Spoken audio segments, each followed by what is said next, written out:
In the GI department, we do several different types of procedures. Previously, I showed you a gastroscope. The gastroscope is inserted through the mouth, through the esophagus, into the stomach, and to the small bowel. We also use a colonoscope, which looks and works very similar to a gastroscope, except it's larger because the colon is about 4 to 5 feet long. I'm going to show you some of the other types of scopes we use in the GI department. For example, this is called an interroscope. It's 2 meters long. The reason it's so long is because it's inserted into the mouth and through the stomach and into the small bowel after that, all the way into the middle part of the small bowel, which is called the jejunum. So therefore it has to be this long to reach. Because if you think about it, the small bowel is 18 to 20 feet long. So we want to get down and examine as much as we can of it. Another scope that we use is very similar to that gastroscope I showed you earlier, except it has 2 working channels in it. If you look at the top of the scope, you'll see there's a large channel and a small channel. The large channel is 3.7 millimeters, the small channel is 2.8 millimeters. And like I say, it works the same as the other scopes, except that it has an auxiliary channel in it. Yeah, I'm going to hand this back up the same way. Right behind it, you notice this kind of thin spaghetti scope. This is we call this the XP scope. It is 5.5 millimeters across and has a 2 millimeter working channel. There's only a few instruments that will fit through it, but this particular scope comes in handy when we have to get through a tight place. And it's also very delicate, so we treat it quite gingerly. There's another procedure that this particular department does a lot of, and that's called ERCP.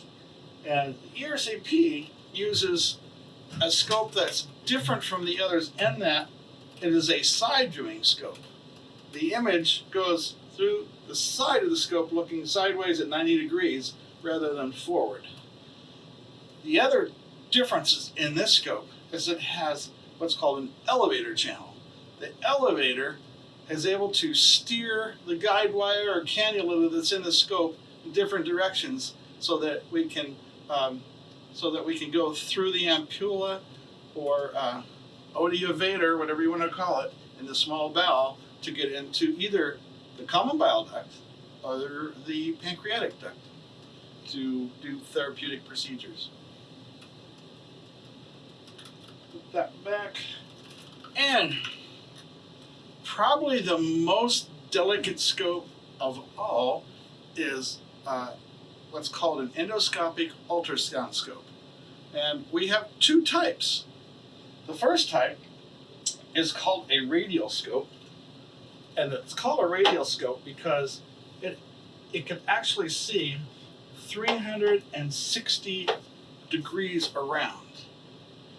And you can see there's a transducer at the top of the scope, or the distal tip, I should say, and we put a balloon around the transducer that fills with water, and the water helps transmit the ultrasound sound waves into the body. It also has a video camera, and it's very delicate.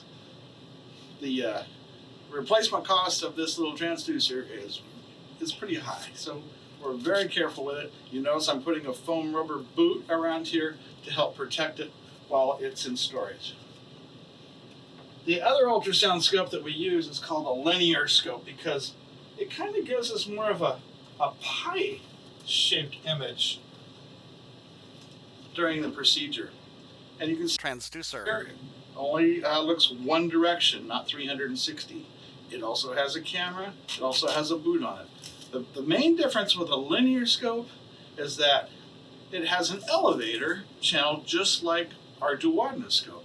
And that's because we can push a needle biopsy or aspiration needle through the scope, and using that elevator, you're able to steer the needle in the direction you need to go to take that biopsy or aspirate fluids, whichever it is. Very, very popular scope among some of our GI doctors. Yeah, you'll notice these scopes are all hanging vertically as well in the scope closet so that they dry properly.